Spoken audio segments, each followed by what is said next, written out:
Nakapag-infect na ba ang mga salarin ng mga networking device? Paano sila nakakuha ng access? Paano nila pinanatili ang access? Paano sila nanatiling hindi napapansin? May detect na ba natin ang mga implant na ito kung susubukan natin? Paano natin maaabot ito? At paano tayo magtatanggol laban sa ganitong sopistikadong pag-atake? Welcome sa Nest News Review, Episode 5, Magic Packets, at Pasibong Backdoor.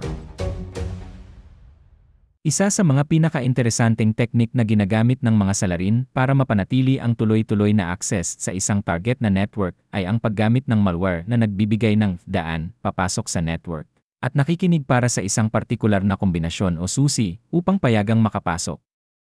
Ang daan na iyon papasok sa network ay karaniwang tinatawag na pasibong backdoor at ang tiyak na susi ay tinatawag na magic packet. Isipin mo na 15 taon na ang nakalipas at maraming medium at malalaking kumpanya pa rin ang may sarili nilang pribadong phone system. Tinatawag yon dati na private branch exchange o IRA sa madaling salita. Ngayon, isipin na may salarin na gustong makakuha ng mas malawak na access sa telephony network ng isang medium-sized na kumpanya at natuklasan niya matapos ang paunang investigasyon na nakakonekta ang IRA sa pamamagitan ng serial to USB connection sa isang admin laptop. Naghanda siya ng simpleng circuit o microcontroller unit na nakakabit niya sa lobby switchboard o sa isang line card sa IRA unit na nagmumonitor ng papasok na tawag at kapag tumawag siya sa isang unlisted pero pampublikong numero, sinundan ng partikular na sequence ng mga numero at key, halimbawa, 1, 2, 3, 4 ##. Ang relay sa circuit ng salarin ay nag-switch ng tawag papasok sa IRA maintenance trunk, kung saan may access siya sa lahat ng call information na dumadaan sa IRA. O mas mabuti pa, nakikinig ang microcontroller sa specific na telephony commands, tulad ng si panandang pandagdag panandang pandagdag panandang pandagdag para pumasok sa EA command mode. At kung tumutugma ang keys o character na na-enter sa inaasahan nito, ihihip ang relay na nagbubukas ng trunk papasok sa serial maintenance port ng IRA. Kung ang laptop na nakakabit sa serial connection ay nakakonekta rin sa internal network, nakapagtatag ang salarin ng matibay at maaasahang paraan para makabalik sa network ng organisasyon mula sa labas, sa pamamagitan lang ng pagtawag sa isang numero at pag-input ng eksaktong sequence ng mga key. Ngayon, bumalik tayo sa kasalukuyan. Sa halip na IRAs, ang mga medium at malalaking organisasyon ngayon ay may networking equipment na nakadeploy sa gilid ng kanilang network, sa pagitan ng internal network at ng internet. Maaaring ito'y mga firewall, router, email security device, o kahit ear gateway at remote access device.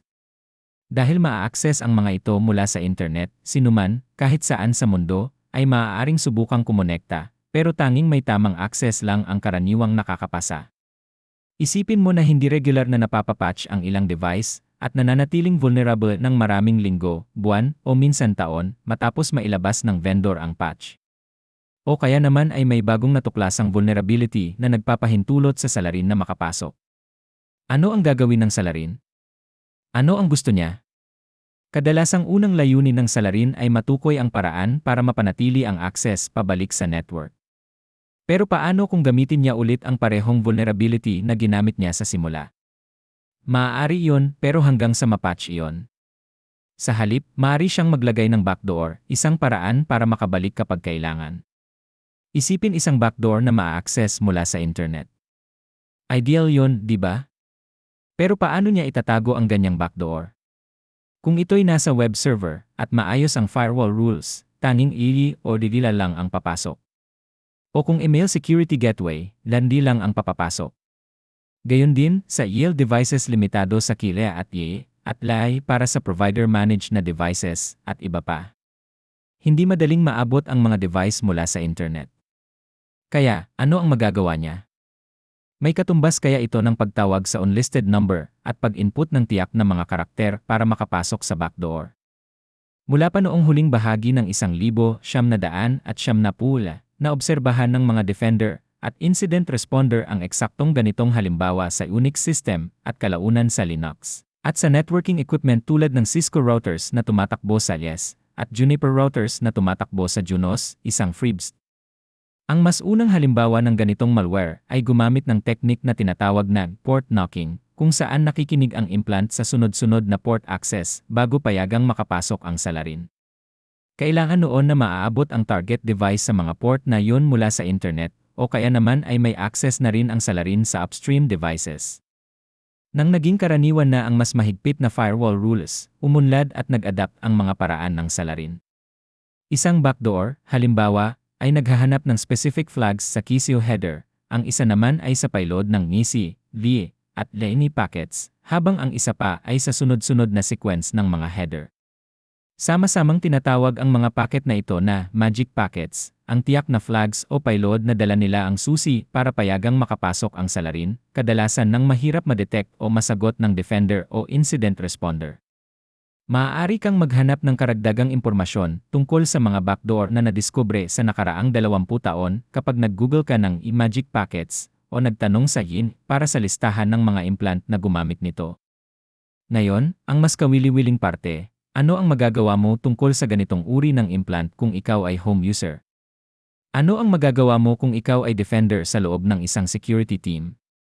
Ano ang magagawa mo kung ikaw ay CISO? Tingnan natin mula sa iba't ibang perspektiba. Ano ang magagawa mo sa iyong internet-facing networking equipment?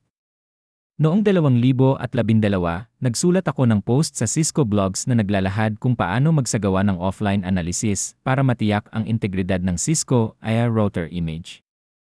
Sa blog post, sinagot ko ang tanong, paano mo matitiyak nang may mataas na kumpiyansa na ang operating system na tumatakbo sa iyong router ay eksaktong kung ano ang ibinigay ng vendor na hindi na-modify o natampal? May ilang vendor na nagbibigay ng standalone integrity checker tool o command na may run mo para i-verify ang integridad ng running image.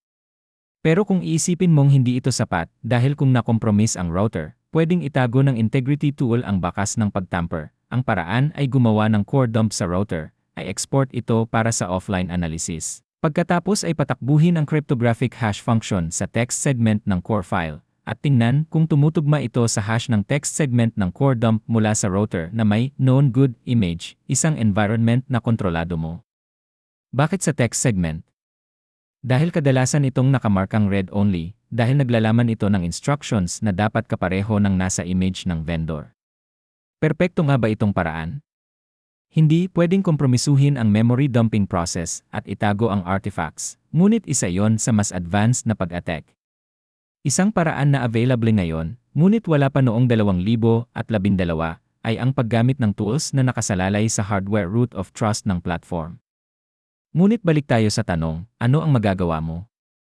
Kung ikaw ay home user at nag-aalala sa integridad ng iyong home internet router, magandang i-contextualize ang panganib. Maaaring makompromiso ang home routers upang maging bahagi ng Operational Relay Box o RUI network, na lumilikha ng abstraction layer para sa mga salarin.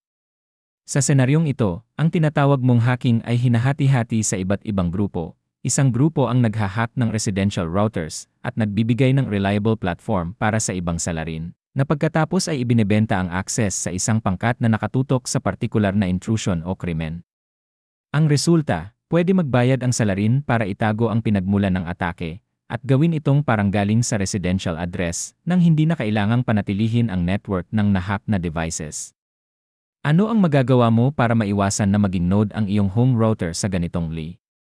Ang maikling sagot, maaaring kailanganin mong umasa sa iyong internet service provider dahil ang pag-imbestiga ng impeksyon sa ISP-issued na devices ay nangangailangan ng access na hindi karaniwang mayroon ang home user at maaaring ipinagbabawal ng end-user license agreement. Ngunit isang magagawa mo ay mag-deploy ng maliit na firewall sa pagitan ng iyong legacy router at ng iyong home network upang magkaroon ng layer ng proteksyon sa iyong home devices, laptops, at iba pang smart device, at mabawasan ang tsansa ng matagumpay na pag-breach ng salarin na kontrolado ang iyong legacy router.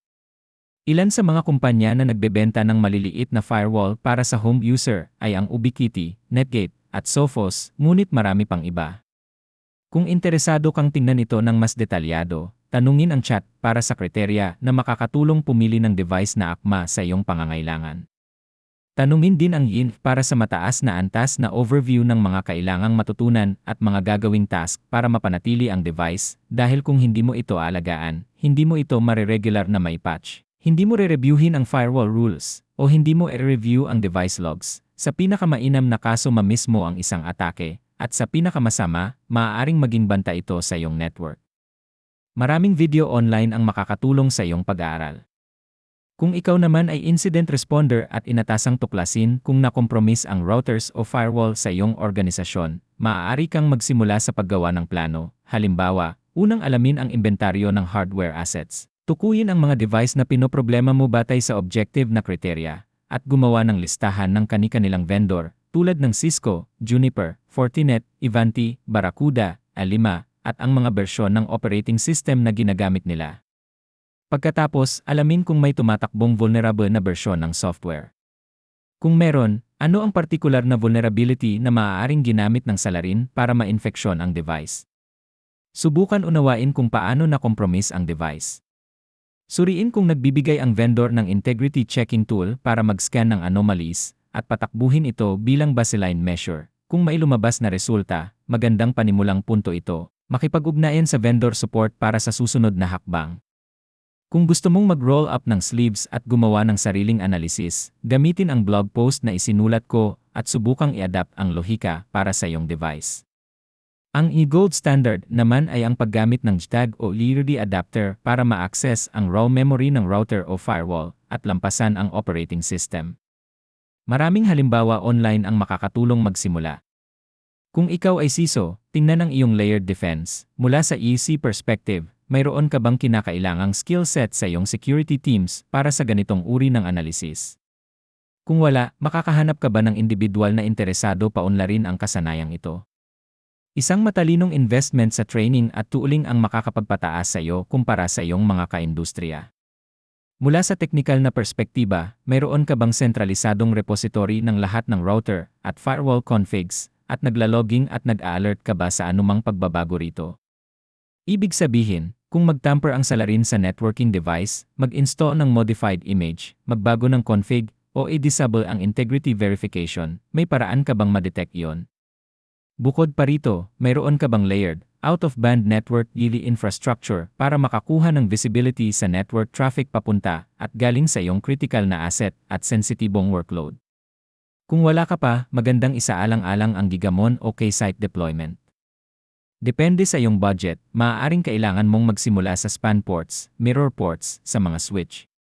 Depende sa iyong network architecture, pwede kang mag-mirror ng ilang port at magkaroon ng panimulang level ng visibility.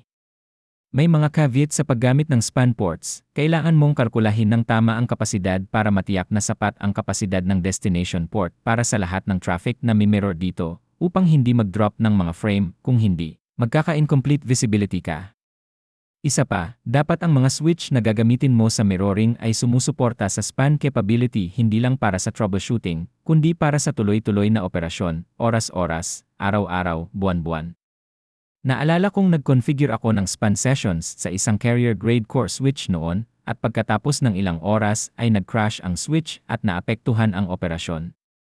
Nang suriin ko, may limitasyon pala sa dami ng span sessions at sa haba ng oras na pwede itong tumakbo.